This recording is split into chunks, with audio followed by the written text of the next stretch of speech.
Hey YouTube, JGreen302. I think I'll call this one The Philosophy of Preparing. I want to put the idea down to video instead of paper.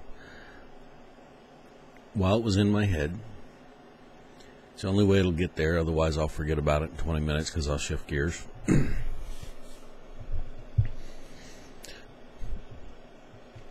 I sat down and made 2 EMP videos. I don't know if they'll ever get posted. I'll have to review them and see if they're even worth it. Then I stopped. I said, well, let me go check. Let me see if I can get a little more info, because I had my own questions I wanted to go answer. Went down that line. Started reviewing a couple other folks' viewpoints on everything. Went on 10 different tangents. And then something struck me.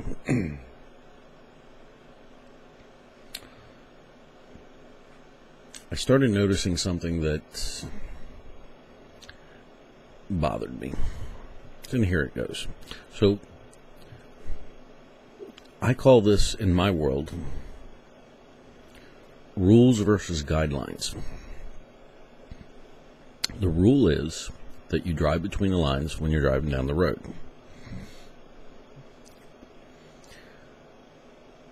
What I have found is that when you tend to observe the average driver, the sheeple,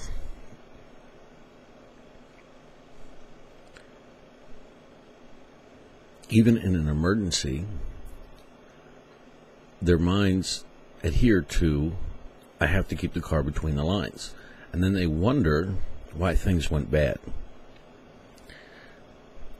They don't know the difference, or they believe that there is rules and then guidelines.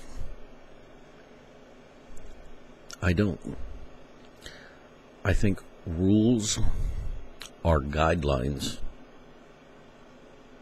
and you have to have enough common sense to understand when they're applicable. So in the case of a vehicle, if a deer runs out in your path, you swerve, and you don't care that you're crossing the yellow line. If you have a motorcycle license, you understand that any path is a viable path. The rules are merely guidelines. I see most rules as guidelines, and this includes laws. There are stupid laws out there, and we all know it. And as far as I'm concerned, if I'm in an Arizona desert highway and the posted speed limit's 55 and there's not a cop for 600 miles, fuck them. I'm flying. Not 180 miles an hour, but a nice 85, 90 mile an hour might be in my purview. So why am I talking about all this? Well, I'm not going to mention names. I'm just going to sit down and say I went through and did some reviews and was looking at some ways that folks were approaching problems, and I noticed the same thing. Well, I had a plan. So I thought this out. I had an emergency route, or I'd figured out, I'd done some planning, and this is the plan that I was going to run.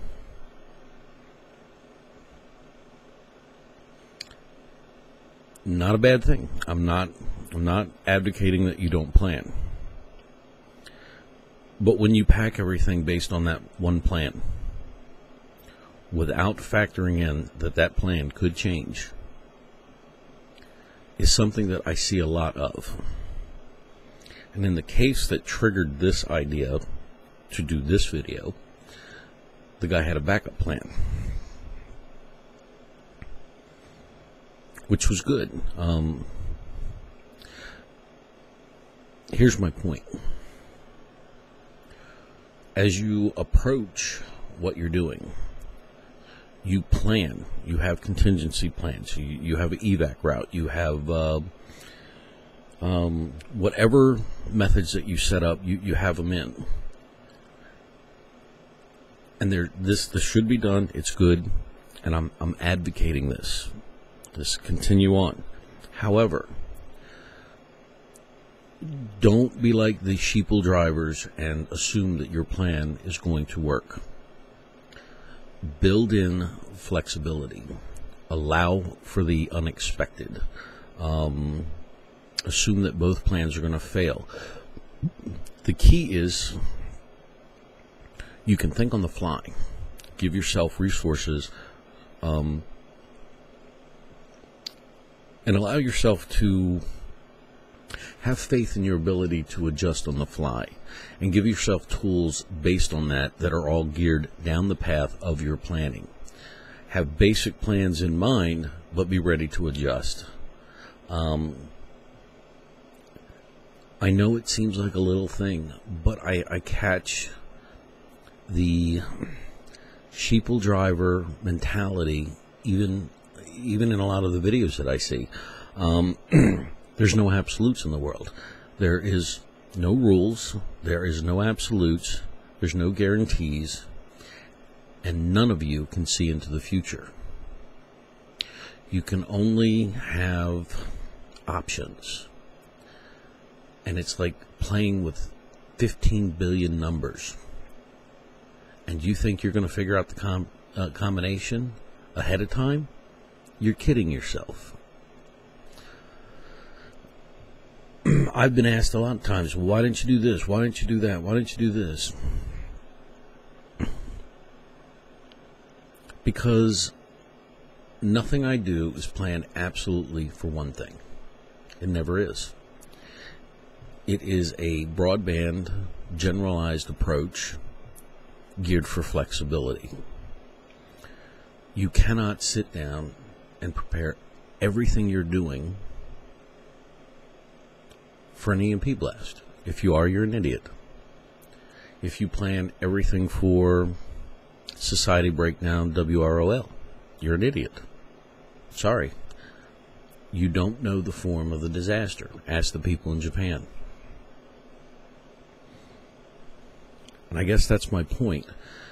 Do not assume that you can see into the future and then think that, well, since I've spent a lot of time thinking about it and I've put in a plan in place and I've put all my gear together to facilitate that plan, my plan's going to work. That assumption is the Achilles heel of a lot of folks that I've been watching.